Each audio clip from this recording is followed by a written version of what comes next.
Alright guys, before we hop into today's video, I got two things I want to share. Number one, I know throughout the entire video that Elise is pronouncing the name of the ball wrong. Partially that is my fault, number one, and number two, she did drive till 4 a.m. and we woke up early to get all these videos done for you guys, so we do apologize in advance, but hopefully the video editing makes it kind of funny. Number two, we are picking the winner for the 2 cents for every subscriber in this video. So all you have to do to enter is number one, you gotta subscribe to the channel. Number two, drop a like on the video. And number three, just leave a comment in the comment section below and we'll be choosing one of you by the end of this week. The last that I counted, we had over 2,000 subscribers. So whatever that equals out to, we will announce the final number once we pick the winner. So be on the lookout for that. And without further ado, let's get into this video. Welcome back to the Nate and Elise channel. We know you guys have been waiting for this, something you didn't even know you were waiting for, but here it is. We are back with another ball review and I am excited about this one because this is a series that they're almost extinct, I want to say, because this is one of the last cores that Mo Pinel designed, and I haven't really talked about it a lot on this channel, but I do have some ties to Mo. Back in the day, my coach is still Kim Adler, but back in the day, I did get some time to work with Mo because he was very close with my coach, Kim Adler. So I have been able to meet him and see kind of like how he works, and he's a very smart individual, as we all know. So it's really cool to now throw some balls that he designed because I haven't done it in a while. I was a huge fan of the Mo Rich line and everything that he created on his own. So it'll be cool to throw another ball of his that it's, like I said, one of the last balls that he designed. So let's get into it. So we're gonna be throwing the Mass Bias, the brand new Mass Bias, part of the Heritage series for Radical, against the Harsh Reality. Now this is gonna be a really cool comparison because the Harsh Reality is one of the biggest balls on the market right now. And now the Mass Bias is going to be another ball that is a big ball, should dig in the oil, should be able to get back from anywhere, and it is the biggest ball, max hooking potential that you will see out of the Radical line. So let's see what we like.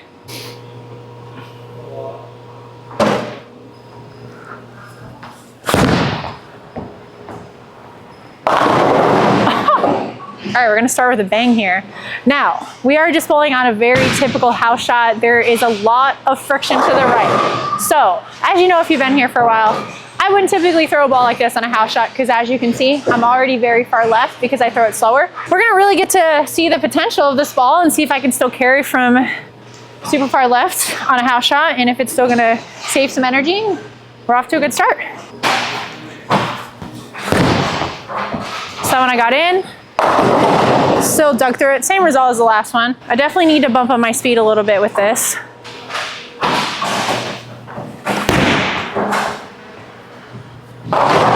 We're also going to get to see how good I am, I would say, off the bench, as I haven't practiced the last couple days after tour. I needed to give myself a little break to reset. So far, still happy with how I'm throwing it. Going into the next tour event.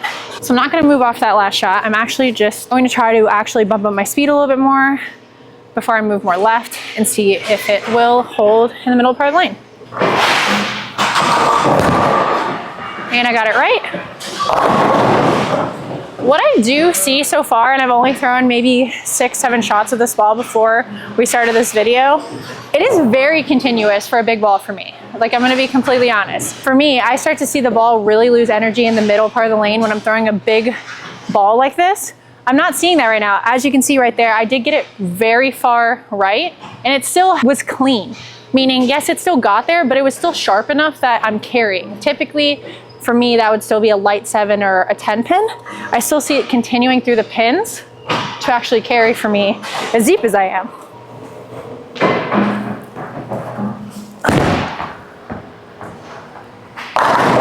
There we go. That one I got in. My speed was good on that.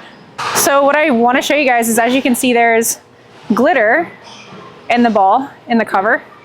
Now, this actually is going to make the ball hook a little bit more. So this is actually, when you see glitter like this is going to make the ball hook a little bit more when it is in the cover, because this is what they used for our first type of particle ball back in the day, and which what we call reactive now. Obviously, covers have changed. But that's going to help this ball dig a little bit deeper with that glitter in there.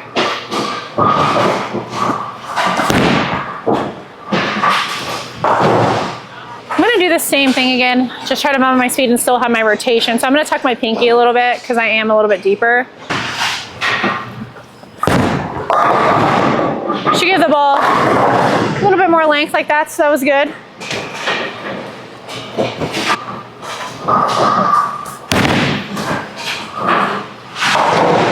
I'll collect my thumb when it comes back through the ball return. What we're gonna do here, we're gonna throw the harsh reality from the same spot. We're gonna see if it gives me a little bit more length, which it should. Probably gonna read a little bit sooner, so it shouldn't be as sharp off the back.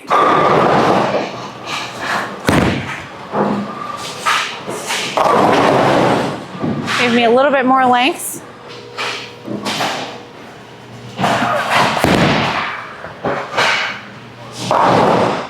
I do like to show you guys stuff like this where I'm not striking all the time because I can kind of show you, if you are similar to me and you have a slower ball speed or whatever, what kind of balls would look better for you on certain patterns, especially on your typical house shot. Like I said, unless you have a lot of speed or you have a lot of, not a lot of revs or a lot of tilt where your ball doesn't really see the lane, I personally wouldn't use this on a house shot.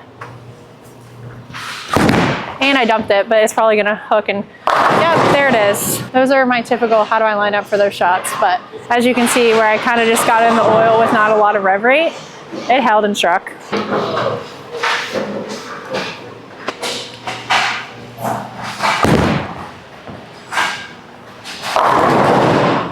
Ball definitely likes it when I roll it more than when I spin it, which makes sense because then my ball gets into the heavier roll phase quicker when it's getting through the pins. Should be pretty good. You guys see that? I got the 5-7 out. That's good. That's good ball reaction in my world. Maybe not in your world, but in my world, when I do that, I know I'm doing something right.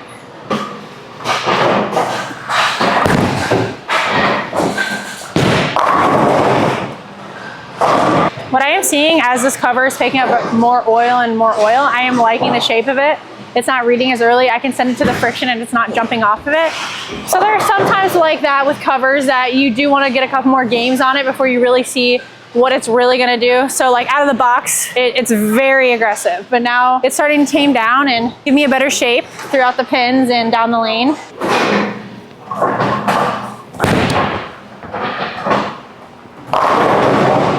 No matter what I do, I get a 7.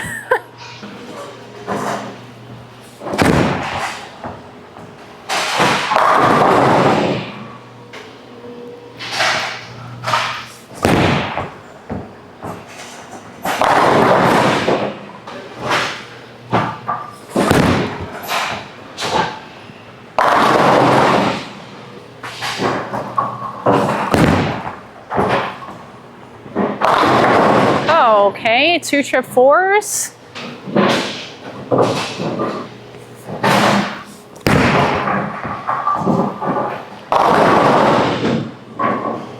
Okay, the ball is a little bit more length and a little bit sharper, whereas this is like almost giving me the same length, but it's like rolling through that spot versus kind of stopping and changing direction very quickly. It's a lot smoother through that part of the lane where they're both changing directions in the same spot essentially.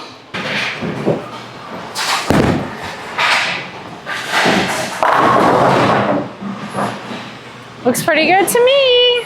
As always, when doing these ball reviews, I'm not looking for a replacement. I'm looking for something that I can add to my arsenal. I realize not everyone needs 50 balls because not everyone is bowling on tour, and I realize that you might just be bowling on your typical house shot. But that's why I want to show you these things, because for me, I like both of these balls. I will use them both in different times. I am really excited to get out on tour with the mass bias, especially when we have some oil, but it's like a flatter, medium pattern where I still need the ball to hook, but there's still enough oil in the mid part of the lane, but be a little bit more controllable.